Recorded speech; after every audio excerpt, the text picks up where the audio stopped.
Hey everybody, before I tear into another weird monster movie, I just want to give a shout out once again to Raycon for sponsoring this video. Look, getting good sound and essential smart tech features shouldn't have to be expensive, which is why Raycon earbuds give you the same high quality sound as other premium audio brands for half the price. Raycons give you up to 8 hours of continuous playtime, and are also noise isolating so you won't get distracted. They also come with custom gel tips, which ensures they won't fall out, even when I'm rocking out. They come in a wide variety of styles and colors, so finding one that's perfect for you is easy. And since Raycon prioritizes customer satisfaction, you can get 2 years of product protection insurance for just a few extra bucks. So whether you want to listen to your favorite music, podcast, or just a snarky Canadian talking about weird movies on the go, Raycons are a great way to do it. And besides getting great earbuds, you'll also be supporting my channel, which I appreciate. Click the link in the description box or go to buyraycon.com/tenold to get 15% off your Raycon purchase. Alright, let's get into it. Okay, so last episode I did a giant monster movie that a lot of people don't like. Yeah, sure, Godzilla 98 definitely has its share of problems. It's certainly not what I would call a good movie, but it is still a slickly made, big-budget studio film. So now, I'm gonna talk about a low-budget direct-to-video monster movie that is way, way worse.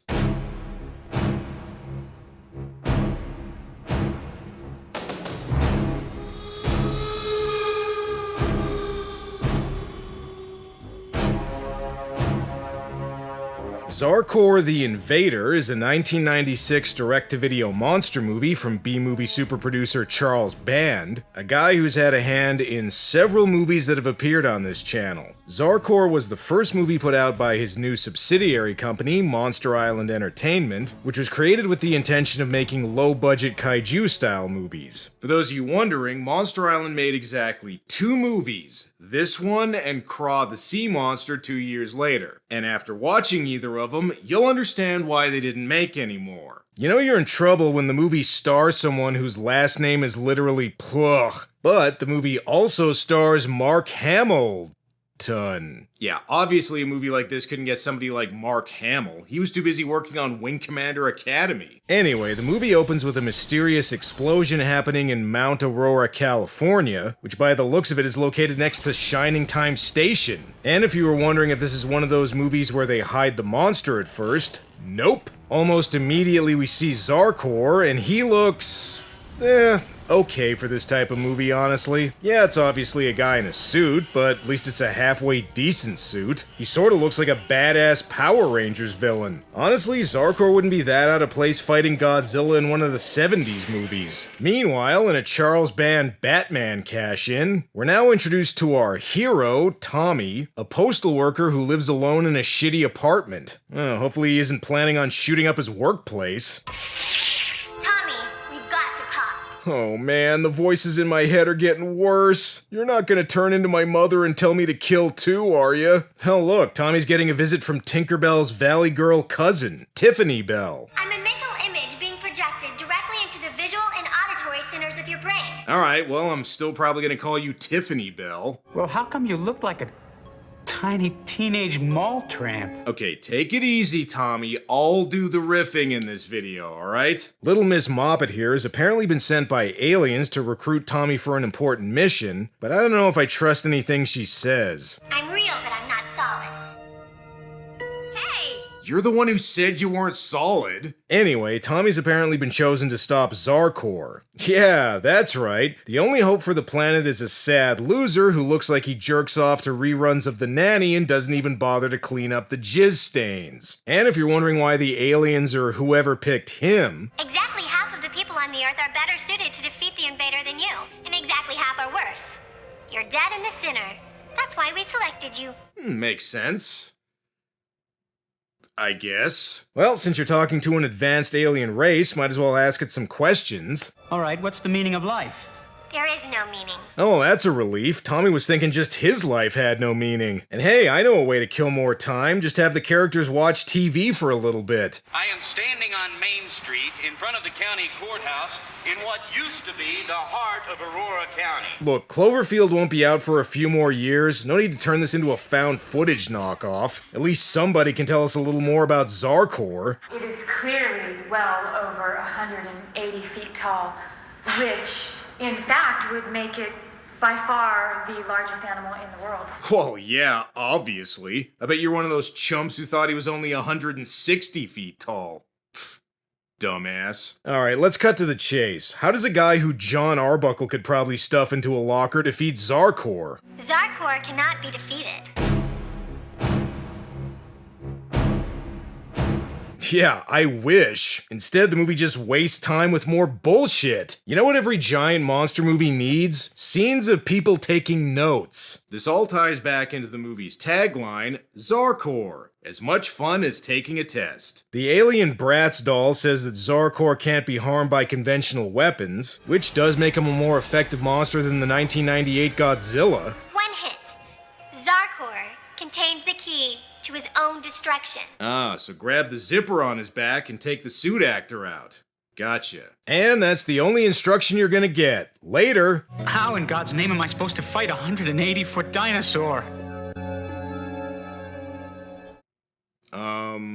Find out after this commercial break, I guess. Now, you may have noticed a bit of a disconnect between the monster scenes and the rest of the movie. That's because this movie had two directors, one who shot the Zarkorr stuff and one who did everything else. And apparently the monster footage was all shot first with the idea of, we'll just make a movie around this later. And boy oh boy can you tell, because this feels about as coherent as some of those unauthorized Asian bootleg movies I've done on this channel. And hey, come on Zarkorr, don't destroy a radio station. Now how is Charles Band supposed to make bad channels too? Actually, I shouldn't complain, because even if it doesn't make much sense, the monster stuff is still infinitely better than the human storyline here. Apparently Tommy's trying to find cryptozoologist lady from the news earlier. Well, she was able to correctly guess how tall Zarkorr is. Maybe she can figure out a way to defeat him. You need to listen to me right now. If you touch me, I will scream. I'm not gonna touch you. I don't want to touch you. I just want to talk to you. And he tries to win her over by acting like a creepy weirdo. Well, to be fair, that is how most of his interactions with women go. You know, if it turned out that there was no monster and this movie was really about a lonely postal worker who goes unhinged, that would actually be a pretty decent twist. Just shoot him.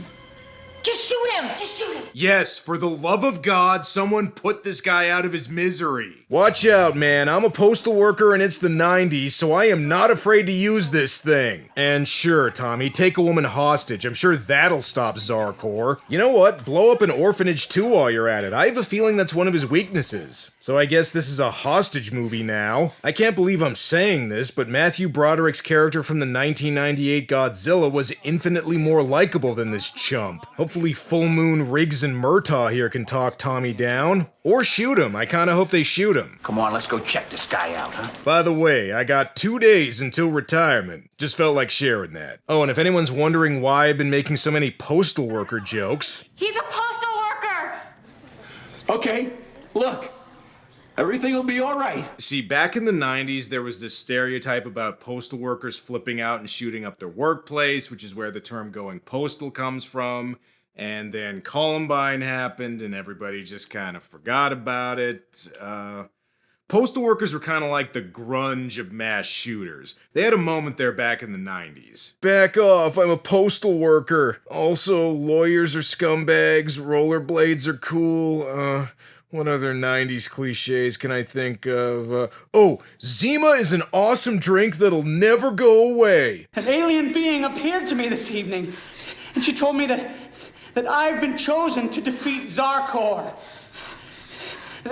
That's the name of the monster! Yeah, I know. Now where the hell is he? Here's another sign this was made in the 90s. A cop can point a gun at a black guy and it's supposed to be funny. One of the cops improbably believes Tommy and helps him get away with the cryptozoologist. So, has this gotten him any closer to finding a way to defeat Zarkorr? Zarkorr cannot be defeated. Okay, thanks, Bimbo Fairy. Speaking of which, Zarkorr's back, and even though all of the monster scenes look like test footage that was never meant to be in a completed movie, they are a hell of a lot better than the human scenes. Hopefully they don't go back to those right away. I'm sorry, what's your name? God damn it. This movie is so short on monster footage that it actually resorts to having the characters listen to a monster attack on the radio. The valley is exploding in fire. God, what a sight! Huge balls of fire exploding one after the other. We can see the monster burning in the middle of the flames. Wow, would have been really nice if we could have seen that. Can we talk now? No, you all need to shut up. And definitely don't go over stuff we already know. Now, this alien told me certain things. Hold on. She said Zarkorr can't be defeated by any earthly weapon currently being used or under development. Does the key to defeating Zarkorr involve stalling for time until you get to feature length? Because it seems to me that's what you're doing. Wait, they're hiding in a warehouse now? Well, you better make it quick. Charles Band is filming Demonic Toys 2 in here later. She said Zarkorr contains the key to his own destruction. And whatever that key is, only I can find it. You know, I said the 1998 Godzilla is too long, which it is, but this movie is about half the length, and it still feels like they're stalling for time. And wait, the key to defeating Zarkorr involves creating Prince's symbol? So you want me to help you destroy this Zarkorr? Yeah, sure, I guess. Who are you? Look, Arthur can get anything. He's a hacker. Oh, a hacker, because this movie doesn't have enough 90s cliches already. What, is cryptozoologist lady gonna get a She's All That makeover too? All this computer stuff is doing is making me wish I was watching Arcade. That movie isn't great, but it's still better than this. And see if you can guess what happens next. So you work for the post office, huh? Yeah. Cool. That's right. More stalling for time. So you go to prostitutes, huh? Please, Tommy's a body pillow man. Oh look, the hacker brought over some copies of the script. Let's see, waste time with more bullshit. Got it. At one point, the characters get so bored they just start watching TV. But Mr. Bergman, this animal has caused hundreds of fatalities and caused millions of dollars of property damage. Really? Because so far he's only been in 3 scenes in the entire movie. Oh hey look, Zarkorr's back. In most other movies, monster scenes like this would be cheesy, but here they're a relief from the boring-ass human storyline. Tommy figures that Zarkorr must have an off switch. You know, it's not a good idea to remind me I could just turn this off. It only gets progressively worse. I think that was the movie's other tagline. Okay, so through some magical 90s computer bullshit, they figure out that at the same time Zarkorr burst out of the mountain in California, there was a seismic disturbance in Arizona. Does that mean they're finally going to do more than just stand around in this warehouse? Gee, I don't know about this. I mean, it seems awfully thin. Little late to critique the script now, lady. We're almost an hour in. Well, why are we going to Arizona? Well, to visit Doug Stanhope's house in Bisbee, of course. Hacker Guy books a flight to Arizona, and he also gives Tommy an Atari Lynx to take with. He doesn't want him to get bored on the plane, after all. Oh, and I guess the movie's a Men in Black ripoff now. Well, this came out a year before Men in Black, so good on Charles Band for knowing that movie would be a hit. Well, you folks sure took your good sweet time in getting here. Yeah, you're telling me, movie. I guess the other director didn't shoot enough monster footage since they just watched previous scenes on a TV now. Turn that thing off. Why? The monster stuff is the best part of this whole movie, and it's not even that good. Wait, what the hell is this? A UFO? Shit, maybe this is a Men in Black movie now. If it is a spaceship, it looks pretty small, which makes sense. Charles Band is a fan of tiny things after all. Okay, now that they found it, I guess they can go. Hey there!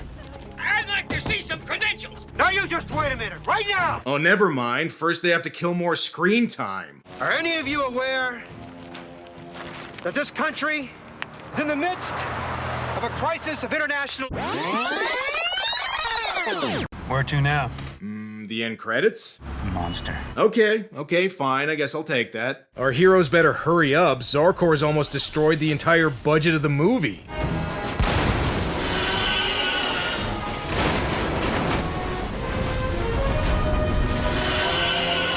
You know, I really don't have much to say here. I'm just glad it's not more of the main characters dicking around. Speaking of which, they now have to deal with a traffic cop. Wow, I can't wait to see all 3 of them say the ABCs backwards in real time. Thanks for everything. Hey! Whoa, what's this? Tommy actually takes the initiative and does something? Wow, what a late movie twist. Okay, they're almost out of footage the other director shot, so now it's time for Tommy to finally defeat Zarkorr. Somehow. You've been looking for me! Here I am! Nah, just kidding. Lucky for Tommy, he's against a green screen and Zarkorr can't hit him. Oh, and apparently that thing they found is a shield, not a spaceship. But how the hell is he gonna use that to defeat Zarkorr?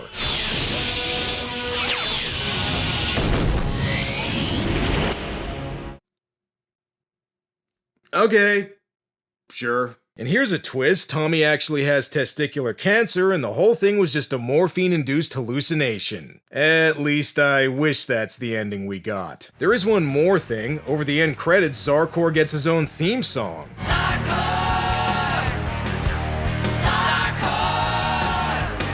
The song's actually one of the better things about this movie, which is not really saying much. Being a direct-to-video movie, it's a little tough to get info on how well Zarkorr did, but considering Monster Island Entertainment only made one more movie 2 years later, it probably didn't do that well. Charles Band's strong suit is tiny monsters, not big ones. Throughout this show, I mentioned movies that I saw at the video store but never actually rented, and Zarkorr is another one, although I actually got pretty close. I saw the cover and said, oh, a giant monster movie. Well, that might be fun. Well, I'm glad I never rented it, because even as a kid, this would have bored the shit out of me. Like I said, Zarkorr himself is not bad in a he-could-be a second-string Ultraman monster sort of way, but there's only a couple minutes of him in the entire movie. The rest of it is incredibly tedious. The movie is barely over an hour, but it feels twice that. Every scene goes on so much longer than it needs to, and they're technically not even that long. I mentioned that most of the characters in Godzilla 98 were bland, but at least Jean Reno and Hank Azaria were kinda entertaining. This movie doesn't have anybody. What I'm saying is that if you're gonna watch a Charles Band flick, do yourself a favor and just get Puppet Master instead. Now, well, at least his theme song's kinda catchy. Well, it's all for now. Until next time.